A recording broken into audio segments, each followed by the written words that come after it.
اس کے ساتھ گھوڑے، گدھے، خچر کی لد، گائے، بھینس، بیل وغیرہ کا گوبر، اور بکری، بھیڑ کی مینگنے، اور یہ ساری چیزیں وہ ہیں جو کہ غلیظہ، نجاست غلیظہ میں آئیں گی، جیسے مرغی، بطخ، مرغابی کی بیٹ ہے، اسی طرح گدھے، خچر کا پیشاب ہے، یہ وہ ساری چیزیں ہیں جو نجاست غلیظہ کے اندر آتی ہیں۔ اسی طرح چھوٹے دودھ پیتے بچے کا پیشاب پخانا بھی نجاست غلیظہ ہے، ٹھیک ہے۔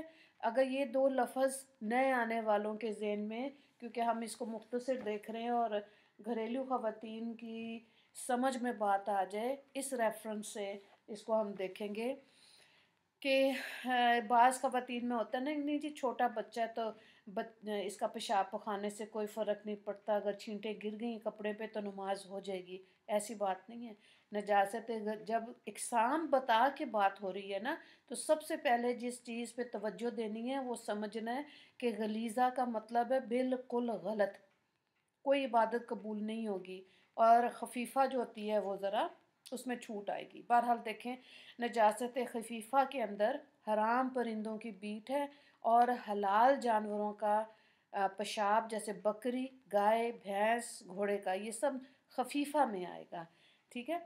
اور نجاست غلیظہ میں اگر یہ پتلی اور بہنے والی چیز کپڑے یا بدن پر لگے گی تو اس کی کتنی مقدار جو ہے وہ معاف ہے، غلیظہ کی ہم بات کریں تو اس کو یہ سمجھ لیں کہ یہ اگر پھیلاؤ میں ایک جیسے 5 روپے کا سکے کو اگر آپ ذہن میں لائیں، کوائن کو اتنی مقدار میں، یا ہتھیلی کا جو سینٹر بنتا ہے وہ بھی اتنا ہی بنتا ہے، اس کی مقدار میں ہو یا اس سے کم ہو تو معاف ہے، لیکن اس کو دھوئے بغیر اسی کپڑے کا آپ بدن میں نماز پڑھ لیں، نماز ہو جائے گی، لیکن نہ دھونا اور اسی طرح پڑھتے رہنا یہ مکروہ ہے، برا ہے، ٹھیک ہے۔ دیکھیں بات یہ ہے کہ جب سے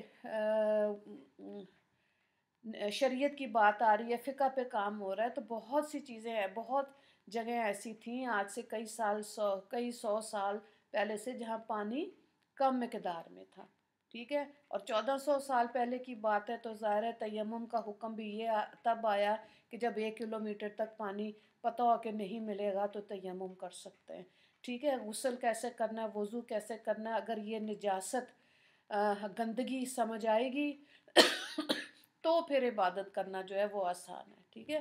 پھر آپ نے یہ بھی سنا دیکھا کہ پڑھا ہوا ہے کہ جگہ کا صاف ہونا، لباس کا صاف ہونا، یہ ظاہری جو چیزیں ہیں جن کا صاف ہونا ضروری ہے، تبھی انسان کے باطن پہ، انسان کے اندر پاکیزگی تب اترتی ہے جب ظاہری علامات بھی اچھی ہوں، نہ اس کے اندر نجاست ہو خفیفہ اور نہ ہی غلیظہ ہو۔ تو جب یہ سمجھ آئے گی تو پھر یہ مسائل بھی سمجھنے آسان ہو جائیں گے۔ تو بہتر کیا ہے، دیکھیں یہ بات تو یہ ہے کہ ٹھیک ہے 5 روپیز کے کوائن سے بات سمجھائی مقدار کی، یعنی کہ نجاست کی، گندگی کی بتائی کہ اگر اتنی مقدار میں ہے، اگر پڑھ لیا تو پانی نہیں تھا، لیکن اگر پانی ہے گھروں میں، جیسے ہمارے ہر واش روم میں نلکا لگا ہوا ہے، کچن میں نلکا، پانی اتنی وافر مقدار میں ہے، تو اب پھر یہ ہے کہ دھونا زیادہ بہتر ہے، تقویٰ یہی ہے کہ اس کو اچھی طرح سے صاف کر لیا جائے۔ اگر نجاست غلیظہ میں سے گاڑی چیز کپڑے یا بدن کو لگ جائے تو اس کا حکم یہ ہے کہ اگر وزن میں اندازاً 4.5 ماشا یا اس سے کم ہوگی تو بغیر دھوئے نماز درست ہو جائے گی، لیکن دھونا جو ہے وہ بہتر ہوگا۔ نجاست خفیفہ اگر کپڑا یا بدن پہ لگ جائے تو اس کے بارے میں یہ ہے کہ کپڑا یا بدن جس حصے میں لگی ہے اس حصے کی چوتھائی سے کم ہو تو معاف ہے، اور اگر چوتھائی کے برابر ہے یا اس سے زیادہ ہو تو معاف نہیں ہے، ٹھیک ہے۔ کیسے سمجھیں گے؟ مثلاً اس کو دیکھیں، اگر آستین میں لگی ہے بازو میں تو آستین کی چوتھائی سے کم ہو، اگر کہیں اور جگہ دوپٹے پہ لگی ہے تو چوتھائی حصے سے کم ہو تب معاف ہے، اور اگر پوری چوتھائی کے برابر ہے تو معاف نہیں ہے۔ تو بہتر کیا ہے کہ اس کو دھویا جائے، اور کتنی دفعہ دھویا جائے؟ ایٹ لیسٹ یہ ہم نے پہلے بھی ذکر کیا تھا کہ 3 دفعہ، ٹھیک ہے، وہ واشنگ مشینز جو 3 دفعہ پانی لیتی ہیں اور وہ کپڑا پاک ہو جائے گا۔ اسی طرح سے آج کے دور میں اگر واشنگ مشین استعمال ہو رہی ہے اور کسی کپڑے پر نجاست لگی ہے، ٹھیک ہے، خفیفہ ہو یا غلیظہ، اس کو علیحدہ سے دھونا چاہیے۔ جب وہ علیحدہ سے دھل گئی نا، اب اس دھلے ہوئے کپڑے کو مشین میں باقی کپڑوں کے ساتھ دھونا چاہیے، ٹھیک ہے، تاکہ نہ نجاست پھیلے اور نہ ہی باقی کپڑے بھی جو ہے وہ ناپاک ہو جائیں۔ اسی طرح سے اب آپ دیکھیں ڈرائی کلین ہے، اگر ڈرائی کلین ہو رہا ہے کپڑا تو صاف تو ہو جائے گا، ٹھیک ہے، لیکن وہ پاک نہیں ہوگا اگر وہ 3 دفعہ وہاں سے دھلا ہوا نہیں ہے تو ان چیزوں کا خیال رکھیں گے تو ہی انسان بہت، جس طرح کہتے ہیں نا الطہر شطر الایمان، کہ پاکیزگی ایمان کا حصہ ہے، ٹھیک ہے۔ آہ، تو بہت سی خواتین کو میں نے یہ دیکھا کہ وہ قرآن بھی پڑھ رہی ہوتی ہیں، ذکر بھی کر رہی ہوتی ہیں، لیکن اس چیز کا بھی اعتراف کرتی ہیں کہ ایمان کا وہ لیول نہیں دل میں آتا جو اللہ چاہتا ہے۔ تو دیکھیں، ایک تو یہ ظاہری صفائی جو ہے، اس سے باطن کا ایمان بنے گا، اور دوسری چیز ہے رزق۔ اگر گھروں کے اندر قرض اور سود نہیں آ رہا تو ایسے گھروں کا رزق، کھانا پینا جو ہے، اس سے بھی ایمان کا لیول اوپر ہوتا ہے، ٹھیک ہے۔ یہ 2 چیزیں ایسی ہیں جس پہ بڑی فکر سے صوفیہ کرام نے اور شریعت پر کیسے عمل کرنا ہے، علماء کرام نے ہماری رہنمائی کی ہے۔ تو نجاست غلیظہ اگر پانی میں گر جائے، اب کیا ہے، تو نجاست غلیظہ اگر پانی میں گرے گا تو پانی غلیظ ہو جائے گا، چاہے کم گرے یا زیادہ۔ اور خفیفہ اگر پانی میں گرے نجاست، تو پانی نجس خفیف ہو جاتا ہے، چاہے کم پڑے یا زیادہ۔ اب اس میں چھوٹے چھوٹے سے مسائل ہیں، نارملی آپ جو فقہ کی کتابیں ہیں جب پڑھتے ہیں ان کے اندر بھی ایسے ہی سمجھایا جاتا ہے۔ جیسے مچھلی کے خون کے بارے میں یہ حکم ہے کہ اگر مچھلی کا خون لگ جائے کچھ حرج نہیں، اس طرح مکھی، کھٹمل، مچھر کا خون بھی پاک ہے۔ اب خواتین یہ کہتی ہیں کہ جی ہم نے ایسے فش دھوئی، مچھلی، ہاں اس کا خون لگ گیا تو کیا نماز کی ادائیگی ہو جائے گی؟ تو ٹھیک ہے، تو پھر مقدار کو بھی مد نظر رکھیں، ٹھیک ہے۔ تو اب یہ خون، یہ ایسا خون ہے کہ آپ کی نماز ہو جائے گی، لیکن اگر آپ واقعی نظر آ رہا ہے سب کچھ، اسی طرح اگر دیکھیں پیشاب کی چھینٹیں اگر سوئی کی نوک کے برابر ہوں، اب کیا حکم ہے؟ تو بات یہ ہے کہ اگر دیکھنے میں تو نہیں یہ دکھائی دے رہی، اس سے کچھ فرق بھی نہیں پڑتا، لیکن دھو لینا بہتر ہے، ٹھیک ہے۔ دھو لینے سے کیا ہوگا کہ ذہن میں تو پتہ ہے نا کہ چھینٹ پڑی ہے پیشاب کی، اور جس جگہ پڑی ہوئی ہے۔ اس میں بھی آپ دیکھیں کچھ خواتین کہتی ہیں کہ ایج کے ساتھ دوائیاں بھی اگر کھا رہے ہیں، اگر وہ حج عمرے کے لیے جاتی ہیں اور وہاں ٹوائلٹ ایسے ہیں کہ جلدی جلدی نہیں ملتے یا بہت دیر تک نہیں، رش ہوتا ہے، اب آپ کو یہ بھی ڈر ہے کہ یہ پرابلم ہے کہ چھینک آئی اور پیشاب نکل گیا، تو بہتر یہ ہوتا ہے کہ آپ دیکھیں آپ میں سے جو لوگ گئے ہوں گے ہر ٹوائلٹ کے اندر انہوں نے ہک لگائی ہوتی ہے، تو بہتر یہ ہوتا ہے خواتین پورا اپنا کپڑا اتار کے ادھر لگائیں، اس کے بعد ٹانگ دھونی آسان ہے، شلوار پجامہ کو دھونا مشکل ہوتا ہے اس وقت اگر چھینٹے پڑنے کا ڈر ہوتا ہے، ٹھیک ہے۔ اسی طرح کئی لوگ انڈین یہ ٹوائے جو ہوتا ہے کیا کہنا چاہیے، فلش، وہ نہیں استعمال کر سکتے، کیوں؟ چھینٹوں کا وہم آتا ہے کہ یہ چھینٹیں جو ہے وہ پڑیں گی۔ اسی طرح کئی لوگ وہ کموڈ نہیں یوز کر سکتے، ان کو اس میں آتا ہے شک، تو بہتر یہ ہے کہ پھر آپ پورا دھوئیں۔ اس شک میں رہیں گے نا، شک جو ہوتا ہے نا وہ یقین کو کمزور کر دیتا ہے، اور اگر زیادہ شک کی طبیعت ہے پھر تو بالکل ہی یقین کا بیڑا غرق ہو گیا۔ اب جب یقین ہی نہیں ہے کہ وضو کیا ہے کہ نہیں، نجاست خفیفہ ہے غلیظہ ہے، کون سی نجاست لگی ہے، کتنی لگی ہے، تو وہ پھر دل پریشان رہتا ہے نا، وہم رہتا ہے انسان کو۔ تو اس لیے بہتر کیا ہے کہ جب ان چیزوں کا پتہ ہوگا تو بہت کئی خواتین ایسی ہیں بہت زیادہ فکر سے ان چیزوں کا خیال رکھ رہی ہوتی ہیں کہ چکن دھویا ہے، آپ ایپرن یوز کریں۔ اگر آپ کوئی بھی ایسا گوشت دھو رہے ہیں جس کے اوپر خون لگا ہوا ہے تو وہ بہتر یہ ہوتا ہے کہ ایپرن کو استعمال کریں. وہ دھونا، وہ پلاسٹک کا ہوتا ہے، دھونا آسان ہوتا ہے، کپڑے بچ جاتے ہیں، اپنی نماز کی ادائیگی جو ہے وہ آپ وقت پہ کریں. ٹھیک ہے، اس لیے ان چیزوں کا خیال رکھنا ضروری ہوتا ہے. پھر اگلی چیز ہے کہ اگر نجاست ایسی چیز پر لگی جس کو نچوڑ نہیں سکتے تو اس کو پاک کرنے کا کیا طریقہ ہے. اچھا، ایک بات اور ہے کہ یہ جو 3 دفعہ کپڑا دھونے کی جو بات ہوئی تھی نا، اس کو اچھی طرح سے نچوڑنے کا بھی حکم ہے. پانی کا ضیاع جو ہے وہ ہمارے دین میں منع ہی بلکہ گناہ کبیرہ ہے. ٹھیک ہے، تو اس طرح کھلا پانی کو چھوڑ دینا، اس کے لیے برتن اس طرح دھل رہے ہیں، کپڑے دھل رہے ہیں، خود کر رہے ہیں یا میڈ کری، نظر رکھیں. ٹھیک ہے، ہر چیز کا حساب انسان نے دینا ہے. اگر پانی وافر مقدار میں ہے تو آپ دیکھیں آنے والے وقت میں بھی لوگ کہہ رہے ہیں کہ پانی کچھ اگلے سالوں میں کم ہو جائے گا، اس کی سطح جو ہے وہ نیچے ہو جائے گی. تو پھر عادت کیا ڈالیں، خود سے کوشش کریں کہ اتنا پانی استعمال کریں جتنا واقعی ضرورت ہے. واپس آ جائیں اس بات کی طرف کہ اگر کوئی سالڈ چیز ہے جیسے تخت ہے، زیور ہے، یا کوئی کھانے کی ایسی چیز ہے، بوتل ہے، جوتا ہے، اب اس کو پاک کرنے کا طریقہ کیا آپ کو وہ نجاست وہاں پہ لگ گئی ہے، اس کو کیسے آپ صاف کریں گے.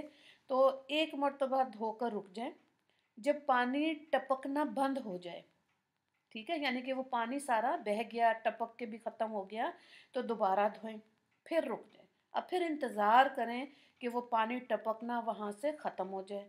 پھر جب پانی ٹپکنا بند ہو جائے تو پھر دھوئیں. اس طرح کتنی دفعہ دھلا؟ 3 مرتبہ. 3 مرتبہ یہ جب دھل گیا تو یہ پاک ہو گیا، صاف نہیں، پاک ہو گیا. ٹھیک ہے،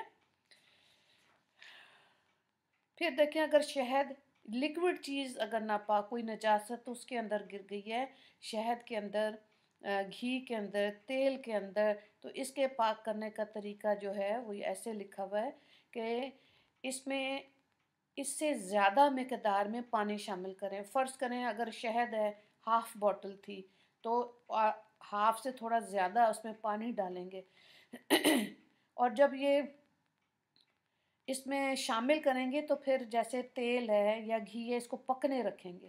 پانی ایویپوریٹ ہوگا نا، پک پک کے ختم ہو جائے گا، تو پانی ڈالیں اور پکائیں. پھر کتنی دفعہ کرنا ہے؟ 3 دفعہ.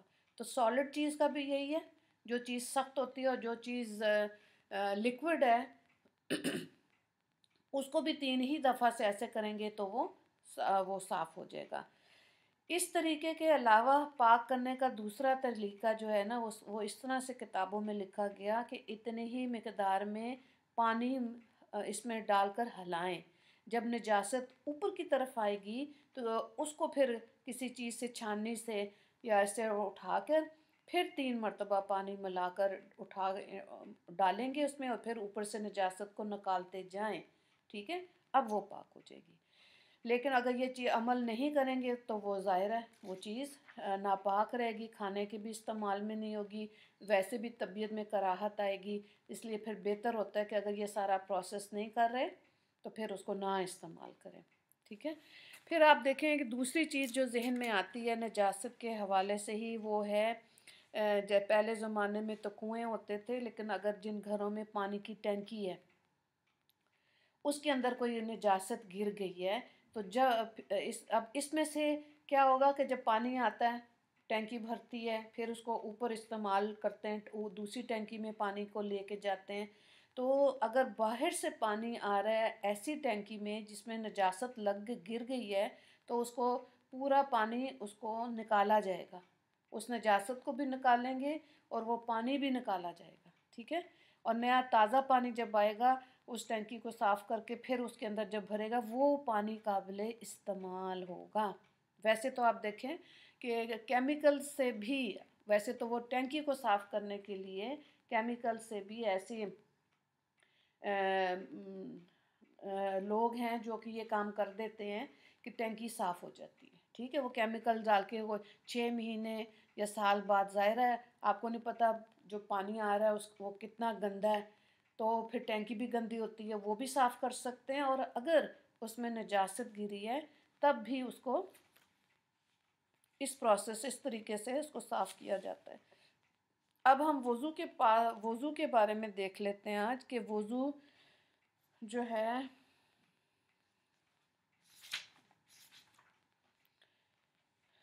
اچھا، نماز صحیح ہونے کے لیے بدن، کپڑے اور جائے نماز کا پاک ہونا شرط ہے، اور نماز پڑھنے والے کا باوضو ہونا بھی ضروری ہے۔ حدیث پاک میں ہے، نبی کریم صلی اللہ علیہ وآلہ وسلم نے فرمایا، کوئی نماز بغیر پاکی کے قبول نہیں ہوتی، اور حرام مال سے کوئی صدقہ بھی قبول نہیں ہوتا۔ تو اب اس میں جو فرائض ہیں نا اس کو یاد کرنا، اس پہ عمل کرنا وہ ضروری ہے۔ جیسے وضو کے فرائض جو ہیں وہ 4 ہیں۔ نمبر 1، پیشانی کے بالوں سے لے کر ٹھوڈی کے نیچے تک، ٹھیک ہے، سر کے بال جو ہیں ماتھے سے اوپر یہاں سے بال ہیں ٹھوڈی تک، اور ایک کان کی لو سے لے کے دوسرے کان کی لو تک پورا چہرہ ایک مرتبہ دھونا، یہ فرض ہے۔ اگر ایک مرتبہ صحیح نہیں دھلا نا، دیکھیں فرض میں آ جائے گا نا، 3 دفعہ جو ہم کرتے ہیں وہ تو سنت عمل ہے۔ پھر نمبر 2، ابھی فرائض کو دیکھیں اور مد نظر اس کو فرض کو دیکھتے ہوئے وضو پہ توجہ دینی ہے کہ کیا ہم صحیح وضو کرتے۔ دوسری چیز کیا ہے کہ ایک مرتبہ دونوں ہاتھ کونیوں سمیت دھونا۔ تیسری چیز ہے ایک بار چوتھائی سر کا مسح کرنا، اور چوتھی چیز کیا ہے کہ دونوں پاؤں ٹخنوں سمیت دھونا۔ اب یہ چاروں چیزیں کر لی، وضو ہو گیا۔ کہیں آپ ایسی جگہ پہ گئے ہیں جہاں پہ پانی نہیں آپ کے پاس نہیں ہے، لیکن آپ نے اگر بوٹل میں رکھا، جیسے سفر کرتے ہوئے بہت سے لوگ اپنی گاڑی میں جائے نماز اور یہ 1-1.5 لیٹر والی پانی کی بوٹل ضرور رکھتے ہیں وضو کے لیے، وہ جن کو پتہ ہے کہ جی سفر کے دوران بھی انہوں نے نماز کو گاڑی کو کھڑا کر کے ادا کرنا ہے، تو اب پانی موجود ہے تو یہ آپ فرائض پورے کریں گے، آپ کی نماز ہو جائے گی، کیونکہ وضو کے فرض پورے کر لیے، ٹھیک ہے۔ اب آپ دیکھیں وضو کی سنتیں، سنت میں 11 سنتیں آ رہی ہیں۔ نمبر 1، نیت کرنا۔ نمبر 2، شروع میں بسم اللہ پڑھنا۔ نمبر 3، 3 بار دونوں ہاتھ گٹوں تک دھونا۔ نمبر 4، 3 بار کلی کرنا۔ نمبر 5، مسواک کرنا۔ مسواک کے فائدے ہم نے حدیث والے کورس میں بھی دیکھا تھا، اس کے بہت زیادہ فائدے ہیں۔ ضرور آپ اس جگہ پہ جہاں وضو کرتے ہیں نا مسواک کو رکھا کریں۔ پھر 3 بار ناک میں، کیونکہ ابھی ہم اس کا طریقہ بھی دیکھیں گے نا، تو اگر مسواک آپ نے رکھی ہوئی ہے جہاں پہ آپ نے اپنے ٹوتھ برشز رکھے ہوئے ہیں تو یہ سنت پر بھی عمل ہو جائے گا۔ مسواک کرنا، 3 بار ناک میں پانی ڈالنا، 3 بار چہرہ دھونا، پورے سر اور کانوں کا مسح کرنا، ہاتھ پاؤں کی انگلیوں کا خلال کرنا۔ نمبر 10، لگاتار اس طرح دھونا کہ پہلا عضو خشک نہ ہونے پائے دوسرا دھل جائے۔ وضو کے اندر اس چیز کا بھی ذہن میں رکھیں کہ آپ کے جسم کے اعضاء گیلے ہوں، سوکھنے نہ پائیں، کہ پاؤں جب آپ دھو رہے ہیں اتنا لمبا بھی وضو کر لیا اور پانی بھی کا بھی ضیاع ہوا اور جسم کے اعضاء سوکھنا بھی شروع ہو گئے، ٹھیک ہے۔ تو 11 ہے ترتیب وار دھونا، کہ پہلے منہ دھوئے، پھر کونیاں سمیت دھوئے، پھر سر کا مسح کرے اور پھر پاؤں دھوئے۔ تو یہ ترتیب وار جو ہے یہ بھی سنت عمل ہے وضو کے دوران۔ اب دیکھیں وضو کے مستحبات، ہے نا، مستحب ہم نے لفظ شروع میں دیکھا تھا، کیا مطلب ہے؟ پسندیدہ، یعنی کہ پسندیدہ عمل کون سا ہے، یہ سنت نہیں ہے، فرائض میں نہیں آتا یہ۔ تو سنتوں کے علاوہ باقی باتیں جو وضو کے مسنون طریقے میں ہیں وہ مستحب ہیں۔ نمبر 1، قبلہ رخ ہو کر بیٹھنا۔ نمبر 2، بدن مل کر دھونا۔ نمبر 3، داہنی طرف سے شروع کرنا۔ نمبر 4، دوسرے سے مدد نہ لینا۔ اچھا دیکھیں پہلے تو پانی کا استعمال یہ تھا نا، کوئی ایک ڈال رہا ہوتا تھا تو دوسرا بندہ وضو کر لیتا تھا، اب تو یہ کہ نلکوں میں ڈائریکٹ پانی آ رہا ہوتا ہے۔ یہ مستحب ہے، کوئی ایسا نہیں ہے، اگر پتہ ہے کہ نہیں کر سکتے، نہیں ہے عادت، تو پھر ظاہر ہے کسی سے ہیلپ لے لی ہے تو ٹھیک ہے، اس میں گناہ نہیں ہوتا، پسندیدہ ہے بس یہ۔ نمبر 5 کیا، وضو سے بچا ہوا پانی کھڑے ہو کر پینا۔ یعنی آپ نے ایک مگ میں پانی ڈالا اور اس سے آپ نے وضو کر لیا، یا پہلے تو ایسے ہی کرتے تھے نا، برتنوں میں کسی میں ڈال کے، اور اس سے وہ لوٹا ہوتا تھا، اس سے بھی وضو کا لوٹا اس کو کہتے تھے، تو وہ اس سے وضو کر لیا۔ اب جو پانی بچ گیا اس کو پی لیا ہے، مستحب ہے یہ۔ اچھا اب وہ چیزیں دیکھیں جو وضو میں مکروہ ہیں، ٹھیک ہے؟ تو اس کا مطلب ہے کہ بہتر ہے دوبارہ کریں وضو۔ نمبر 1 کیا ہے؟ ناپاک جگہ وضو کرنا۔ نمبر 2 سیدھے ہاتھ سے ناک صاف کرنا، ٹھیک ہے؟ یہ تو آپ کو پتہ ہے کہ جب ناک کو صاف کرنا ہے، ناک کو جھاڑنا ہے تو لیفٹ ہاتھ سے سب سے چھوٹی والی انگلی سے صاف کرنا ہے۔ نمبر 3 پانی زیادہ بہانا مکروہ ہے۔ اور نمبر 4 کیا چیز ہے کہ وضو کرتے وقت دنیا کی باتیں کرنا، وضو کرتے وقت خاموشی اختیار کرنی چاہیے، باتیں نہیں کرنی چاہیے، اور اسپیشلی دنیا کی باتیں۔ پھر خلاف سنت وضو کرنا، سنت کے جو 11 ہیں چیزیں جو ابھی آپ نے سنی ان کو چھوڑ کر اگر وضو کریں تو یہ خلاف سنت وضو ہوگا۔ اور آخری چیز کیا ہے؟ زور سے چھپاکے مارنا، ٹھیک ہے؟ بعض عورتوں کو عادت ہوتی ہے وہ پانی لے کے زور زور سے چہرے پہ ڈالی، کونے پہ ڈال رہی ہیں، تو اگر واش روم میں کر رہی ہیں تو دیواروں پہ بھی پانی جا رہا ہے، کپڑوں پہ بھی جا رہا ہے۔ اور یہ ہم نے پہلے بھی دیکھا تھا کہ وضو کا پانی جو ہوتا ہے اس سے جب وہ نیچے گرتا ہے تو اس کا انسان کے گناہ اس سے دھلتے ہیں۔ اب اگر احتیاط کرنی نہیں آتی اور استعمال شدہ پانی یعنی کہ جو وضو کر لیا باقی پانی گر رہا ہے نیچے کی طرف اور وہ کپڑوں پہ گر رہا ہے تو ایسے بھی وسوسے زیادہ آتے ہیں۔ تو اس لیے بعض خواتین کو تو میں نے دیکھا وہ ایپرن پہن کے وضو کر رہی ہوتی ہیں، وہ کہتی ہیں ہمارے کپڑوں پہ چھینٹے آتے ہیں پھر وسوسے زیادہ آئیں گے، تو اس لیے بہتر ہے ایپرن ہی پہن لو، کپڑوں پہ نہ گرے۔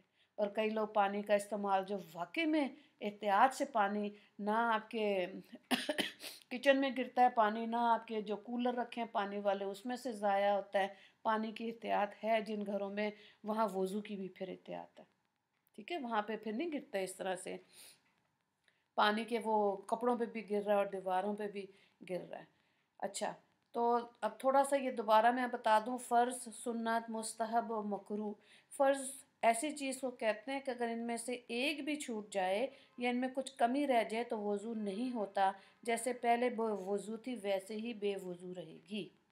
سنت کیا ہے کہ ان چیزوں کے چھٹ جانے سے وضو تو ہو جائے گا مگر ثواب کم ملتا ہے، اس کے کرنے سے ثواب ملے گا، اور شریعت میں ان کے کرنے سے تاکید آئی ہے۔ اور مستحب کیا ہے؟ مستحب ایسی چیزیں جن کو کرنے سے ثواب ملے گا، گناہ نہیں ہوگا، تو شریعت نے اس کے کرنے کی اتنی تاکید نہیں کی، ٹھیک ہے؟ گناہ گار تو نہیں ہو رہا، ہاں اگر کر رہے ہیں تو ایکسٹرا اجر و ثواب ضرور ملے گا۔ اور مکروہ جو چیزیں ناپسندیدہ ہوتی ہیں انہیں مکروہ کہتے ہیں، اس سے وضو تو ہو جاتا ہے لیکن پسندیدہ نہیں ہوتا، اور اکثر و بیشتر ان کو کرنے سے گناہ گار انسان ہوتا ہے، ٹھیک ہے؟ اچھا اب تھوڑا سا تو نہیں، تفصیل سے ہم وضو کا طریقہ دیکھنے کے بعد تھوڑا سے اس کے مسائل کو بھی دیکھتے ہیں۔ اچھا دیکھیں، ایک طریقہ یہ ہے کہ جگہ پاک ہو، قبلہ رخ ہو کر بیٹھیں، کسی اونچی جگہ پر بیٹھیں تاکہ چھینٹے اڑ کر واپس نہ آئیں، ٹھیک ہو گیا؟ آپ نے دیکھا ہوگا اگر آپ ٹریول کر رہے ہیں یا کبھی مسجد کے باہر وضو کرنے کا بھی آپ کو موقع ملا ہو تو نیچے جہاں نلکا ہے نا جہاں ہم وضو کر رہے ہوتے ہیں اس کی جگہ کافی نیچے ہوتی ہے، چینٹا واپس نہیں آ سکتا۔ اچھا بہرحال یہ تو یہ ہے کہ پھر جیسے ہمارے واش رومز ہیں نا اس میں ایک جگہ نہانے کی ہے اور ایک جگہ ٹوائلٹ ہے تو درمیان میں پردہ بھی ہونا چاہیے، ٹھیک ہے؟ اس کے بعد 3 بار، اچھا اب یہ ہو کیا کیا کہ بسم اللہ پڑھ لی سب سے پہلے، 3 مرتبہ ہاتھوں کو دھونا ہے، ٹھیک ہے؟ اس کے بعد 3 بار کلی کریں۔ اب مسواک کریں، اگر مسواک نہیں ہے تو انگلی کو پھر دانت پر ملیں اور اس کو صاف کریں۔ اچھا اگر پھر یہ ہے کہ جب کلی کی ہے تو ایک دفعہ گلے میں جیسے غرارہ کہتے ہیں نا، گوگل کرنا، حلق تک پانی پہنچانا، یہ تب کر سکتے ہیں جب روزہ نہیں ہوتا، پھر وضو میں یہ کر سکتے ہیں۔ اس کے بعد 3 بار ناک میں پانی ڈالیں اور بائیں ہاتھ سے ناک صاف کریں، پھر 3 بار منہ دھوئیں، اس طرح کے سر کے بالوں سے لے کر ٹھوڑی کے نیچے تک اور ایک کان کی لو سے دوسرے کان کی لو تک دھل جائے۔ دونوں یہ جو آئی بروز ہیں ان کے اندر بھی پانی جانا چاہیے، یعنی کہ کوئی جگہ سوکھی نہ رہے۔ اچھا، اس کے بعد داہنا ہاتھ کونی سمیت 3 مرتبہ دھوئیں، پھر بایاں ہاتھ کونی سمیت 3 مرتبہ دھوئیں، اور ایک ہاتھ کی انگلیوں کو دوسرے ہاتھ کی انگلیوں میں ڈال کر خلال کریں۔ اگر کوئی انگوٹھی یا چوڑی وغیرہ پہنی ہوئی ہے تو اس کو ہلائیں اور اس کے نیچے تک پانی پہنچانا چاہیے، ٹھیک ہے۔ بعض دفعہ رنگز جو ہوتی ہیں وہ ٹائٹ ہوتی ہیں، تو اس کو آگے پیچھے کر کے نیچے اچھی طرح سے پانی پہنچانا چاہیے۔ اس کے بعد ایک مرتبہ پورے سر کا مسح کریں، پھر کانوں کے اندر شہادت کی انگلی ڈال کے کانوں کا مسح کریں اور کانوں کی پشت کا انگوٹھوں سے مسح کریں۔ اس کے بعد انگلیوں کی پشت سے گردن کا مسح کریں، لیکن گلے کا مسح نہ کریں۔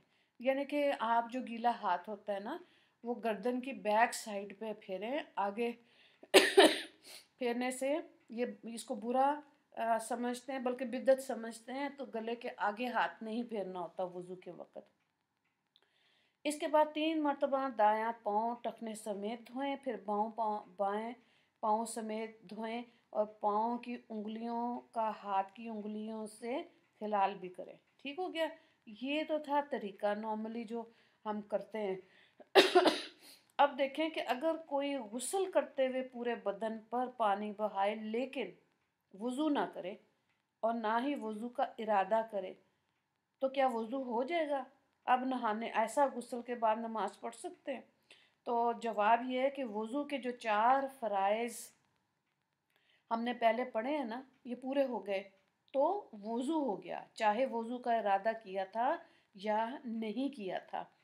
چنانچہ اگر کوئی غسل کرتے ہوئے پورے بدن پر پانی بہا لے، وضو نہ کرے یا کسی حوض وغیرہ سے، یا مطلب یہ ہے کہ جیسے مردوں کے لیے ہوتا ہے مسجدوں کے باہر حوض ہوتے ہیں، ٹھیک ہے نا، خواتین کے لیے تو یہ ہے کہ اگر انہوں نے نہا لیا ہے تو وہ اس کے بعد اب وہ وضو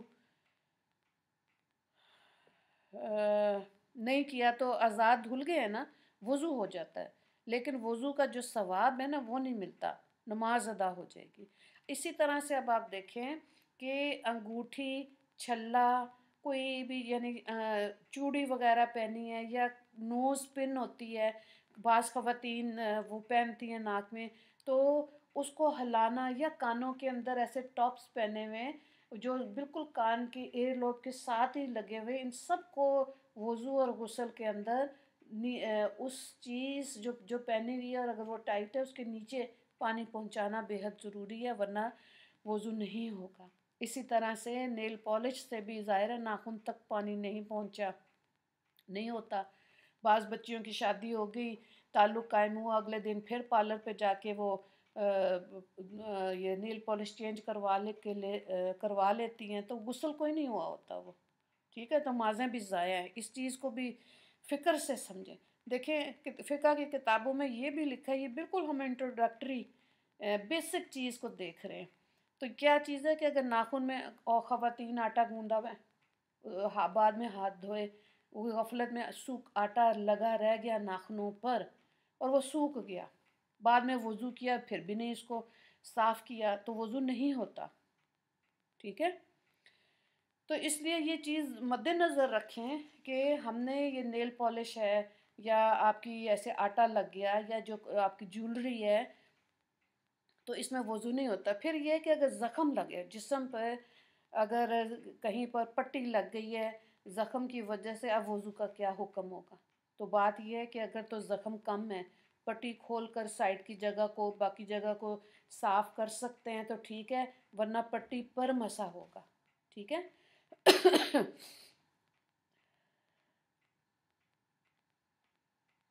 اور اگر ہڈی جیسے ٹوٹ جاتی ہے نا، جو پلاسٹر پہنایا جاتا ہے، اس کا بھی یہ ہے کہ پلاسٹر کے اوپر سے آپ مسا کریں گے، یعنی کہ گیلا ہاتھ ایک دفعہ پھیر لیا تو ٹھیک ہے، ورنہ کیا ہوتا ہے، یہ تو وضو ہو گیا۔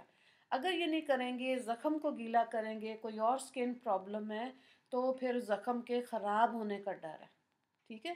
تو اگر آپ نے پٹی پہ ہاتھ پھیر دیا ہے تو وضو ہو جائے گا۔ اب تھوڑا سا یہ دیکھیں کہ وضو کن چیزوں سے ٹوٹ جاتا ہے۔ جیسے انسان نے پخانہ پیشاب کیا یا اس کی ہوا خارج ہو گئی، تو اب کیا ہوگا کہ وضو ٹوٹ گیا۔ اسی طرح سے خون یا پیپ نکل کر بہہ جانے سے ٹیک لگا کر بیٹھنے سے یا لیٹ کر سونے سے، یعنی کہ ایسی ٹیک لگا لی جس میں یہ تھوڑی سی اونگ آئی اور جسم کے اعضاء ڈھیلے ہو گئے، ٹھیک ہے، اب وضو دوبارہ کرنا ہے۔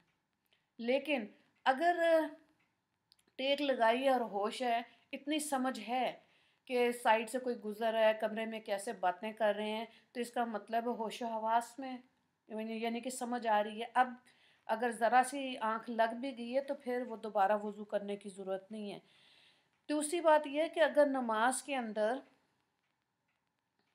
کیا کہتے ہیں زور سے ہنسیں گے، کہکا، ٹھیک ہے، لگائیں گے، تب بھی وضو ٹوٹ جاتا ہے۔ پھر یہ کہ اگر کسی کی چوٹ لگی، خون نکلا، کوئی پھوڑا پھنسی پیپ وغیرہ نکلی، تو اب کیا ہوگا؟ تو اس میں کیا ہوتا ہے؟ وضو ٹوٹ جاتا ہے۔ اس لیے اس چیز کا بھی خیال رکھنا ہے۔ اگر کسی کے سوئی چبھ گئی، خون نکل آیا، تو اگر خون نہیں بہا اس سوئی چبھنے سے تو وضو نہیں ٹوٹتا، اور اگر ذرا سی بہہ گیا خون، ٹھیک ہے، لیکوڈ فارم میں تھا، وہ بہہ گیا، اب یہاں پہ کیا ہے؟ وضو ٹوٹ جائے گا۔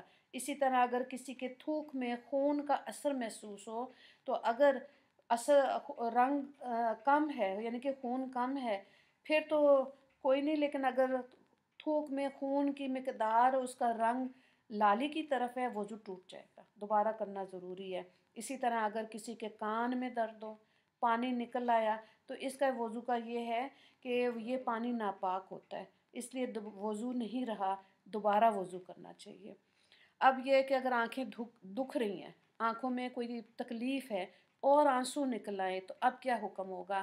اگر کسی کی آنکھیں دکھتی ہوں، پانی بہے یا آنسو نکلیں، تو اس سے وضو ٹوٹ جاتا ہے، اور اگر آنکھیں نہ دکھتی ہوں تو اس میں پھر اس کا اگر آنسو نکلیں تو وضو نہیں ٹوٹے گا۔ اسی طرح سے وومٹنگ کی، یعنی کہ اگر وومٹ ہو گیا، اگر وضو کی حالت میں ہو گئی، تو اب کیا ہوگا؟ تو میں کھانا یا پانی یا زٹ پانی جو ہوتا ہے، منہ بھر کے اگر ہو گئی تو وضو ٹوٹ گیا، ٹھیک ہے، اور اگر منہ بھر کے نہ ہوا تو وضو نہیں ٹوٹتا۔ اسی طرح اگر ہنسنے کی جو بات تھی نا، اس کو تھوڑا سا دیکھیں، کھل کھلا کر ہنسنا، اس میں 3 صورتیں علماء کرام نے بیان کی ہیں۔ ایک تو یہ کہ جب انسان کھل کھلا کے ہنسے گا نا، اس کا حکم یہ کہ اس سے نماز بھی ٹوٹ جائے گی، وضو بھی ٹوٹ جائے گا، دوبارہ وضو کر کے نماز کو ادا کریں۔ دوسرا یہ کہ اس طرح سے ہنسا کہ خود کو تو آواز سنائی دی، مگر پاس والے لوگ آواز نہ سن سکے، اگرچہ بالکل قریب والے سن لیں، یعنی جو بہت ہی قریب ہوں وہ سن لیں، تو اس میں نماز ٹوٹ جائے گی، وضو نہیں ٹوٹے گا، ٹھیک ہے۔ تیسری چیز کیا ہے کہ ہنسنا ایسے نماز کے دوران کہ صرف دانت نظر آئے، آواز بالکل نہیں نکلی، اس کے حکم یہ ہے کہ نہ وضو ٹوٹے گا اور نہ ہی نماز ٹوٹے گی، وہ جاری رہے گی، یعنی کہ ذرا سا مسکرایا۔